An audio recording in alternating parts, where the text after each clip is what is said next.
ఎందరైతే నా దేవుని మాటలు శ్రద్ధగా యోగ్యమైన మంచి మనస్సుతో ఆలకిస్తూ ఉన్నారో క్రీస్తు యేసు ఎదుట ఆనబెట్టి చెప్తున్నాను, ఇవాళ్లతో మీ దుఃఖ దినములు సమాప్తములగునుగాక.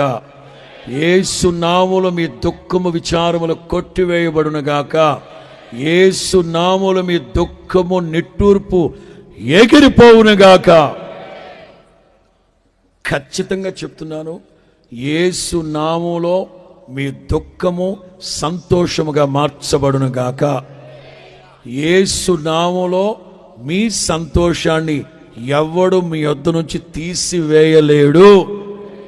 యేసు నామములో మీ సంతోషం పరిపూర్ణమగునట్లు అడగండి, అది మీకు దొరుకునుగాక.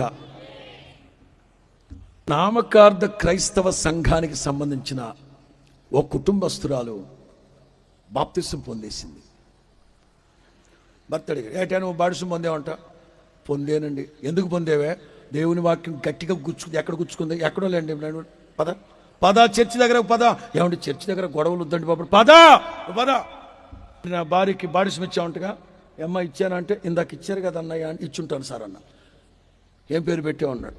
ఏదో పేరు. ఏం పేరు పెట్టానమ్మా? బిర్యానీ అని పెట్టారు. బిర్యానీ ఎవతరా ఇది? బిర్యానీ అని ఎవడన్నా పెడతాడా?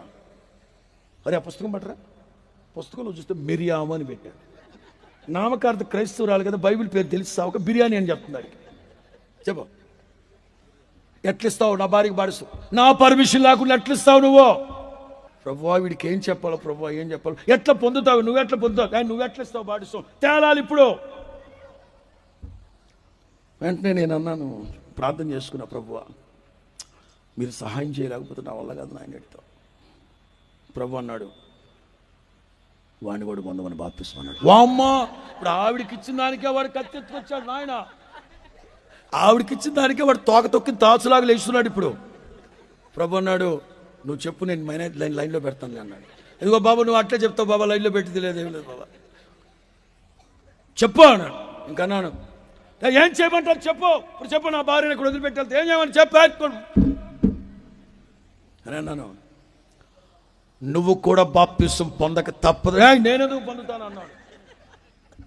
ఏ భేదం లేదు, అందరూ పాపము చేసి దేవుడు అనుగ్రహించిన మహిమని, జాతి కుల మత వర్గ పేద ధనిక ప్రాంత భేదం లేదు, అందరూ పాపం చేశారు. జన్మ కర్మ పాపాలతో మిళితమై ఉన్నాడు మనిషి. జన్మ కర్మ పాపం నుంచి విడిపించగలిగిన ఒకే ఒక నిజదైవం యేసు క్రీస్తు మాత్రమే కారణం. ఆయన పాపము చెయ్యనివాడు, పాపము లేనివాడు. నాలో పాపమందుని మీలో ఎవరైనా స్థాపించగలడని ప్రపంచానికి సవాలు విసిరిన ఒకే ఒక్కడు, ఆయన పేరు నజరేయుడైన యేసు. నువ్వు కూడా బాప్తిసం పొందాలి.